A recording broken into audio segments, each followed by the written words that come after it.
আসসালামু আলাইকুম রহমতুল্লাহ বারাকাতুহু। শুভ সকাল। আলহামদুলিল্লাহ আলহামদুলিল্লাহ।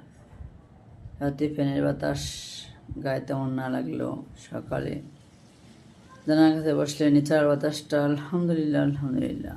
আমাদের ডেইলি কয় লক্ষ সিলিন্ডার বাতাস গ্রহণ করি, শ্বাস গ্রহণ করি। সেই হিসাবকে রেখে একটা সিলিন্ডার কিনি, তখন দেখো সেটার কত হিসাব। আর কয় লক্ষ সিলিন্ডারের বাতাস ডেলি 24 ঘন্টা করি। তারপরে যে অজস্র অজস্র গায়ে পায় সবখানে লাগছে, সেটার হিসাব কে রাখে?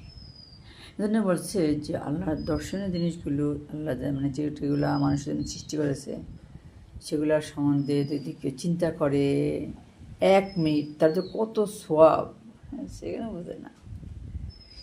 বাটপাড়ি করে খাইবে।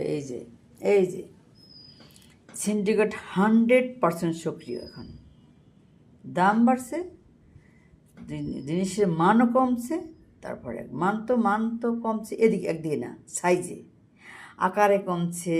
তারপরে এই যে প্রতিদিনই এতখান ডিম আনি কম, আগে কে জানতাম 12 টাকা আনি, তারপরও এমনই হয় প্রতিদিন।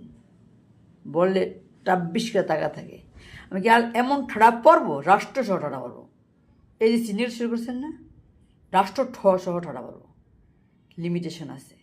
প্রত্যেক জিনিসের দাম বাড়াচ্ছেন তো বাড়াচ্ছেন, আবার যাচ্ছে মানে চাল আনছি সেই 65-70 করেই, কিন্তু গন্ধ। আল্লাহ তোমার রিজিকের নেয়ামতের শুকরিয়া আদায় করি আর বলি, এইসব দিকে এমন ঠাড়া পড়াইবা যেন ওরা উঠতে হতে না পারে।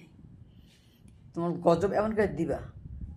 কী যে শুরু করছে, ভালো লাগে না। রাষ্ট্রপতি কোনো ভক্তি নেই এখন। দ্রব্যমূল্যের এরকম নিম্নমান দেখে সবসময় দেখছি এরকম। আর বিএনপি এলে এরকম হয়। 2007 সালে আমি দেখেছি, মানে চাল খুঁজে পেতাম না। আমি ছিলাম বরিশালের বড় বাজার, সেখানে সব চালের মধ্যে ভেজাল, সব চালের মধ্যে মানে 80 টাকা 90 টাকা চাল, তখন তো এত টাকা ছিল না। সে চালের মধ্যেও ময়লা বাঁচতে হইতো, মানে ওয়েট করার জন্য। এই যে খাইব, লুটপাট করে খাইবার চিন্তা ভাবনা, আমরা তো বেশি দিন থাকবো না, যার জন্য এরকম শুরু করে দিচ্ছে। আল্লাহ তুমি সই না, আমরা অনেক সইছি, জীবন সায়ান্না এসে গেছি, আনার সহ্য হয় না। জানি সেটা আপনি কালোদের জানি, কালোদের আমাদের 14 ময়লা। একটা লিমিটেশন থাকে সব কিছুর। কী বলুন, কোনো কিছু বলার কোনো নাই, মুড থাকে না, মুড নষ্ট হয়ে যায়।